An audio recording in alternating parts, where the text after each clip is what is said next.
주님께서 여러분과 함께 성 요한이 전한 거룩한 복음입니다.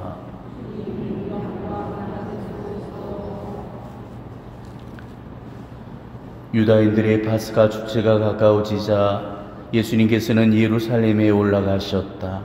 그리고 성전에 소와 양과 비둘기를 파는 자들과 관정군들이 앉아있는 것을 보시고 끈으로 채찍을 만드시어 양과 소와 함께 그들을 모두 성전에서 쫓아내셨다. 또 환전상들의 돈을 쏟아버리시고 탁자들을 엎어버리셨다.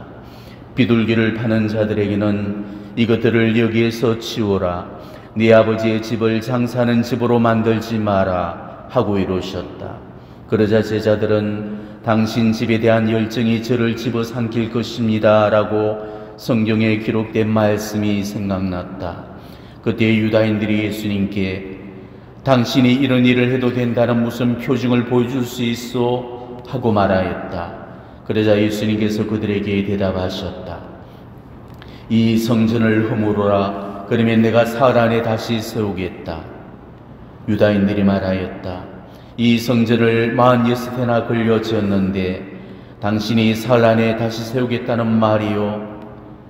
그러나 그분께서 성전이라고 하신 것은 당신 몸을 두고 하신 말씀이었다. 예수님께서 죽은 이들 가운데서 되살아나신 뒤에야 제자들은 예수님께서 이 말씀을 하신 것을 기억하고 성경과 그분께서 이루신 말씀을 믿게 되었다. 파스카 축제 때에 예수님께서 예루살렘에 계시는 동안 많은 사람이 그분께서 일으키신 표징들을 보고 그분의 이름을 믿었다. 그러나 예수님께서는 그들을 신뢰하지 않으셨다. 그분께서 모든 사람을 다 알고 계셨기 때문이다. 그분께는 사람에 관해 누가 증언해 드릴 필요가 없었다. 사실 예수님께서는 사람 속에 들어있는 것까지 알고 계셨다. 주님의 말씀입니다.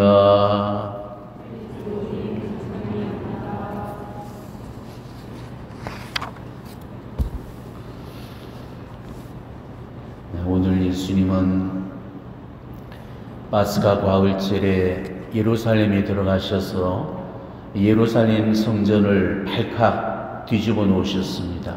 일명 성전 정화 사건으로 불리는 그런 사건이었습니다.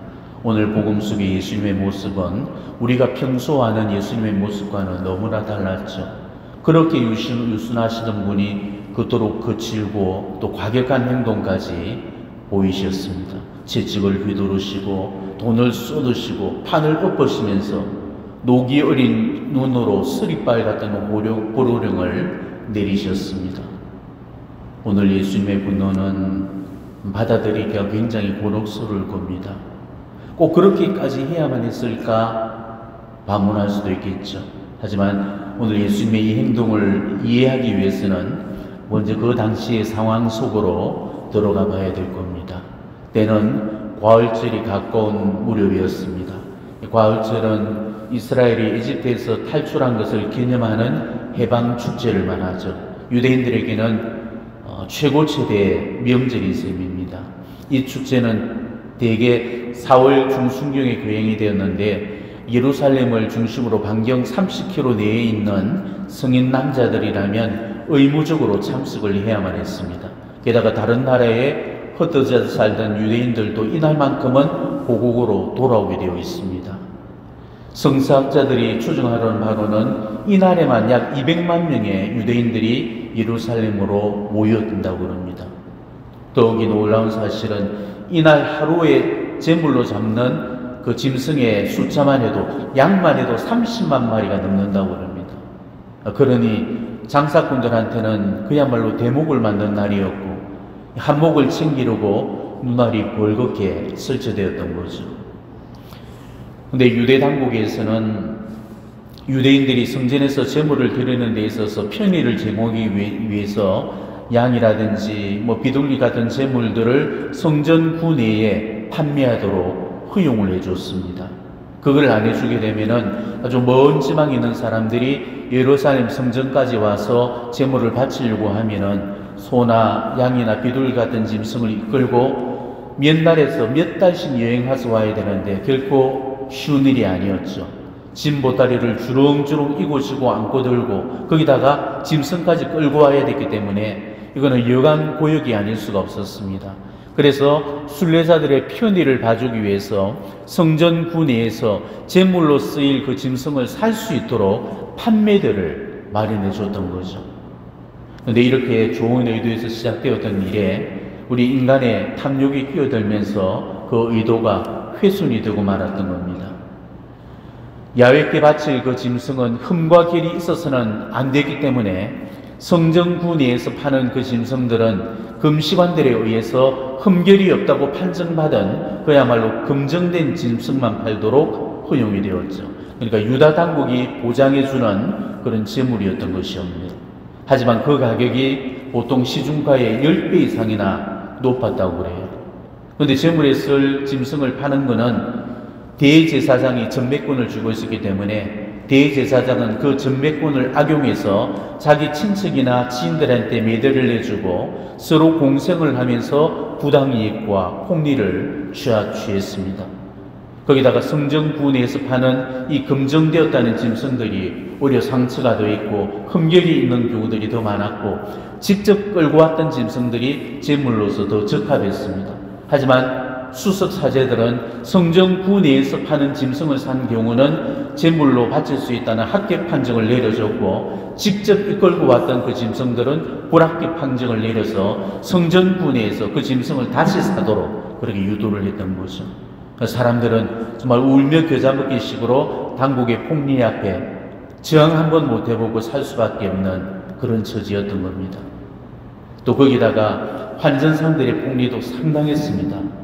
그 당시에 유대 땅은 로마의 식민지였기 때문에 물건을 사고 팔 때는 로마 돈을 사용했지만은 하나님께 바칠 때는 유도의 돈은 부정하게 취급되었기 때문에 로마 돈을 못 바치도록 되어 있었습니다. 그러다 보니 로마 돈을 포함해서 이 외국의 돈들을 유대 돈으로 바꿔주는 환전상들이 따라붙었습니다. 하지만 환전을 해줄 때 환율을 무시한 채 웃돈을 올려받는다든지 환전 수익을 부당하게 챙겼습니다. 그렇기 때문에 순례자들은 이렇게 이중 삼중의 고통을 겪어야만 했죠. 그러니까 성전하는 이 장사치들과 구매자들 간의 거래와 흥정 소리, 또 싸우는 소리와 욕지거리가 흘러나오고 거기다가 짐승의 울음소리까지 그야말로 돛대기 시장이 되었던 겁니다.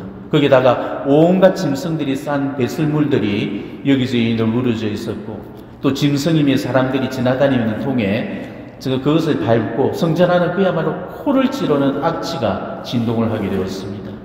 예수님께서 봤던 모습이 바로 이 광경이었던 거예요. 그러니 예수님께서 어찌 분노하지 않겠습니까? 도대체가 성전이 기도를 드리는 곳인지 물건을 사고 파는 장사치들의 소굴인지 구분이 가지 않을 만큼 난장판이 되고 말았던 겁니다. 그렇게 해야 할 아버지의 집이 이 더러운 장사치의 수골로 변한 모습을 봤을 때 예수님으로서는 화가 날 수밖에 없었던 겁니다. 이런 상황에서 눈알이 안 뒤집히다면 그게 오히려 더 비정상인 거죠. 율법의 정신들은 다 사라져버리고 재래의식만 무성한 채 하나님을 형식적으로 섬기고 있는 이 성전은 예수님이 보실 때는 더 이상 하나님의 성전이 아니었던 겁니다. 우리는 오늘 이런 성전 정화 사건을 보면서 이 모습들을 우리 각자의 문제로 가져와서 바로 내가 그 장사치는 아닌지를 우리 각자가 한번 반성해 봤으면 좋겠습니다. 지금 여러분들이 앉아있는 그곳은 성전, 거룩한 곳입니다. 그냥 거룩한 곳이 아니죠. 이 지상에서 거룩한 곳은 많습니다. 순교 성지라든지 성모 발연지들도 다 거룩한 곳입니다. 하지만 이곳 성전은 거룩한 곳 중에서도 가장 거룩한 곳, 그래서 쌍또룸이라고 부릅니다. 이곳을 거룩한 곳 중에 거룩한 곳, 그래서 지성소라고 부르죠. 왜냐하면 이곳 성전은 바로 하나님의 현존을 가시적으로 배울 수 있는 그런 장소이기 때문입니다. 우리는 이곳 성전의 이 제단에서 나날이 구원의 희생제를 바치면서 그리스도의 몸인 성체를 축성해서 나누고 또 축성된 성체를 저 감실 속에 모셔서 성체 안에 참으로 현존해 계시는 살아계신 예수님을 만나게 되는 겁니다. 때문에 이곳은 지상의 작은 천국입니다. 지상에서 하나님의 현존을 만날 수 있는 유일한 곳이에요. 물론 하나님은 무소부지하신 분이기 때문에 안에 계신 곳이 없으시기 때문에 세상 어디에서나 하나님의 현존은 계시고 우리는 어디서든지 하나님의 현존을 느낄 수는 있습니다. 하지만 느낄 수 있다는 것과 만날 수 있다는 것은 다른 겁니다. 하나님의 현존을 느낄 수 있는 곳은 많지만 하나님의 현존을 만날 수 있는 곳은 이곳 성전이 유일합니다. 왜냐하면 이곳 성전에서 바로 빵의 형상 안에 실제 변화하시고 실제 현존해 계시는 예수 그리스도의 거룩한 몸인 이 성체가 모셔져 있기 때문에 지상에서 참 하느님을 만날 수 있는 유일한 거룩한 곳입니다. 흔히 우리가 지성소라고 하는 것은 구약의 지성소를 말하는데 구약의 지성소가 지성소라고 불려지는 까닭은 그 속에 야훼의 계약궤가 모셔져 있기 때문에 그랬습니다. 그리고 그 계약궤 속에는 아론의 지팡이, 십계명의 돌판, 이 만나 항아리가 그 안에 모셔져 있었고 이스라엘은 이것을 하느님 현존의 징표로 여겼기 때문에 바로 계약궤가 모셔진 자리를 이 세상에서 가장 거룩한 곳으로 신성시켰습니다. 그래서 누구도 그 지성소 안을 들여다볼 수가 없었죠. 오로지 1년에 단 한 번 속죄일에 그것도 대제사장만이 들어가서 속죄제사를 드릴 수가 있었습니다. 아론의 지팡이와 십계명 돌판과 만나 항아리가 들어있는 이 야훼의 계약궤도 그만큼 신성시 여겨지고 영음하게 여겼다면 새로운 계약궤인 바로 저 감실 속에는 성체 안에 참으로 현존해 계시는 살아계신 하느님께서 거하고 계십니다. 그러니 누구도 들어올 수 없는 곳이어야 되는데도 우리는 지금 하느님의 하여와 같은 은총으로 바로 이 거룩한 지성소 안에 들어와 있는 겁니다. 이거는 결코 당연한 게 아닙니다. 세상에서 가장 성스럽고 거룩한 곳이 있다면 그곳이 바로 우리가 지금 앉아있는 이곳 성전입니다. 성전은 하나님께서 현존하시는 지성소이기 때문에 가장 거룩하고 성길한 자리입니다. 때문에 우리는 이 하나님의 전에서 최고 최대의 경의와 공경을 드려야 되는 겁니다. 성전에서의 몸가짐을 각별히 유념하시고 정말 대침묵과 정숙함을 꼭 유지시켜 나가셔야 됩니다. 하나님께 흠숭의 예를 갖추지 않는다는 것은 이거는 무례 중에서 가장 큰 무례요 불경 중에서도 제일 큰 불경이 되는 겁니다. 하나님을 바로 믿는 사람은 절대 그럴 수가 없죠. 불경한 사람들만이 하나님을 두려워하지 않고 하나님을 거룩하게 받들지 않습니다. 지극히 높은 하나님을 받드는 사람은 그분 앞에 무례하게 다리를 꼬고 앉을 수가 없습니다. 하나님을 두려워하는 사람은 그분의 전을 더럽히지 못합니다. 그분의 전 안에서 경건의 소리가 아닌 소리를 내지 않습니다.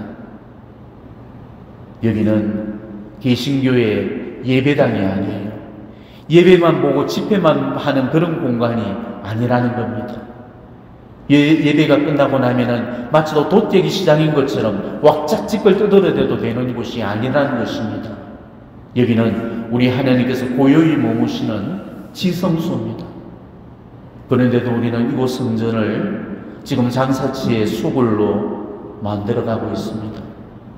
성전을 단지 예배의 장소로만 그저 미사를 드리는 공간으로만 여기고 감실릉에서 말하는 저 빨간 불빛의 의미도 모른 채 이곳이 살아계신 하나님의 현존체인 줄도 모르는 그런 사람들이 부지기수로 많습니다. 우리는 이 성전의 중요성과 거룩함을 다시 한번 우리 가슴 속에 깊이 새겨 넣으셔야 되겠습니다. 너무 쉽게 들락거려서 도대체 여기가 어떤 곳인지조차 모르고 무례히 하느님의 전을 밟는 자들이 판을 치고 있습니다. 우리만이라도 이 하느님이 현존하시는 이 지성소 안에서 정말 모독과 불경과 독성적인 그런 행동들이 없어졌으면 좋겠습니다. 제발 이곳 성전에서의 거룩함을 잃어버리지 마시기 바랍니다. 우리는 하느님 앞에서 거룩함과 두려움을 회복시켜야 됩니다. 끊임없이 핸드폰이 울리는 성전, 잡담으로 쩌렁대는 성전, 아찔한 옷을 입고 들어오는 성전, 다리를 꼬고 앉는 성전, 주보지와 쓰레기가 나뒹구는 성전, 물이 성전을 지나다니는 그런 성전, 이런 모습들이 오늘 우리 교회를 이렇게 황폐하게 만들어버렸습니다. 정말 이런 모습들이 사라지고 주님 앞에 무릎 꿇는 모습, 손을 모아 기도하는 모습, 눈물 흘리면서 자신의 잘못을 참기하는 모습, 그래서 성체 안에 계신 주님을 유래해드리고 불경자들이 덮여놓은 얼룩을 말끔히 지우는 그런 사람들이 늘어날 때 황폐한 우리 교회는 다시금 거룩함을 회복하게 될 겁니다. 당신 집에 대한 열정이 저를 집어삼킬 것입니다 라는 오늘 주님의 이 거룩한 마음을 우리 가슴에 새겨 담고 정말 성전을 사랑하는 열정으로 우리 마음들도 활활 불타올랐으면 좋겠습니다. 거룩한 성전을 주신 하나님께 감사드리면서 그동안 하나님의 전을 거룩하게 지켜내지 못했던 우리의 무례함을 깊이 성찰하고 참회하시기를 바랍니다. 아멘.